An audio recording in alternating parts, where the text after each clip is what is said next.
Hello.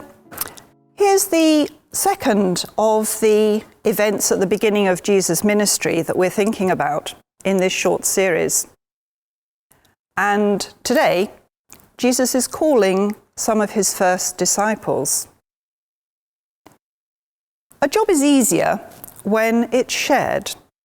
And Jesus knew his time on earth was to be short. And God's message of salvation must be established, and then in turn passed on across places and through time. He needed disciples. This is how it happened, from Matthew chapter 4, verses 18 to 22. As Jesus was walking beside the Sea of Galilee, he saw two brothers, Simon, called Peter, and his brother Andrew. They were casting a net into the lake, for they were fishermen. "Come, follow me," Jesus said, "and I will send you out to fish for people." At once, they left their nets and followed him. Going on from there, he saw two other brothers, James, son of Zebedee, and his brother John. They were in a boat, going with their father Zebedee, preparing the nets. Jesus called them, and immediately they left the boat and their father and followed him. The first two disciples were Simon and Andrew, both fishermen. Verse 20 suggests an almost unbelievable speed of decision on the part of these two blokes. At once, they left their nets and followed. In Luke's account, we hear further details about the event. You can read it for yourself in Luke chapter 5, verses 1 to 11. But I'll paraphrase it. Jesus asked Simon to let him use his boat as a mobile pulpit from which he could teach the people who were already massing to hear this new preacher. Jesus did not have a massive publicity and marketing team behind him, but he knew spoken sound travelled well over water. After the sermon, Jesus told Simon to take the boat out to deeper water and lower the nets. Simon's retort was that all night he and Andrew had done just that, but caught nothing. However, he agreed and was astounded at the huge catch they made. So much, in fact, that they needed to call for their fishing partners, James and John, to help. This was enough to convince Simon to follow Jesus.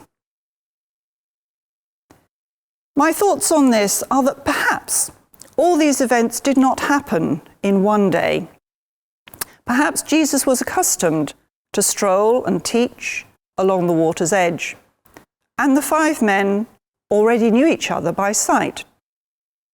But whatever the reality, they certainly recognized something very special and compelling about Jesus, and left both their source of income and Zebedee, who was James and John's father, in order to follow Jesus as part of his close-knit team.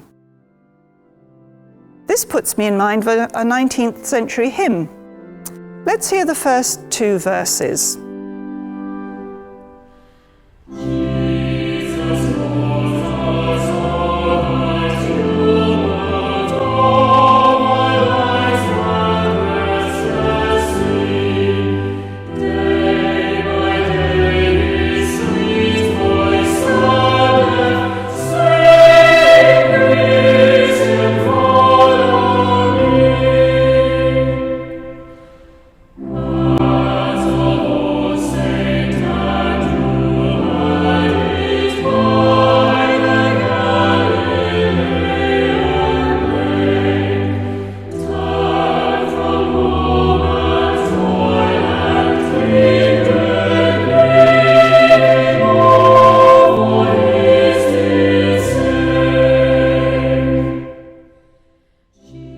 Another of Jesus' early choices of a disciple, described in each of the first three Gospels, is Matthew, or Levi.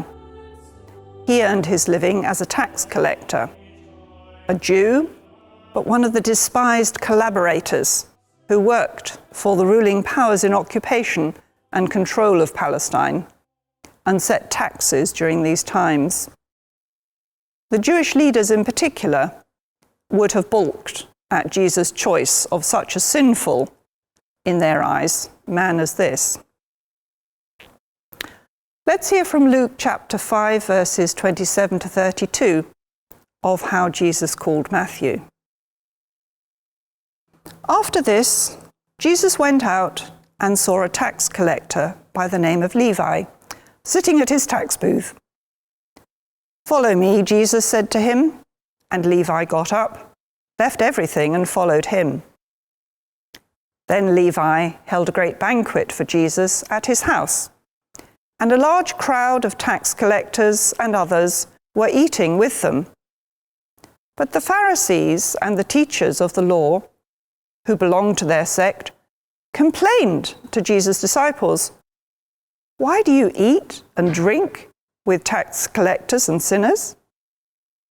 Jesus answered them, "It is not the healthy who need a doctor, but those who are ill. I have not come to call the righteous, but sinners to repentance." Here's something for you to ponder on today. How did you become a disciple of Christ? Did it happen recently or a long time ago? Did it happen quickly or over a long period? Was it through a book, a film, an experience, an individual, a youth club, a church service, a friend, a family member?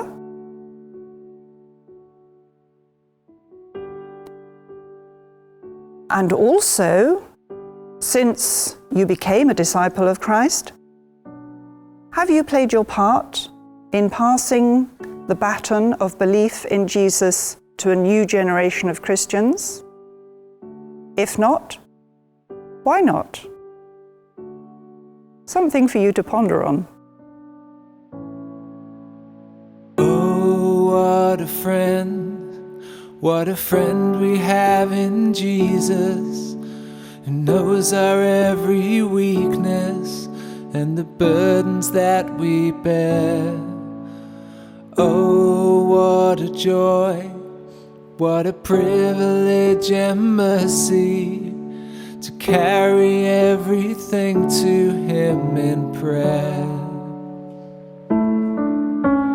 Jesus, we come, our defenses are undone, and we lay our fragile prayers before your throne.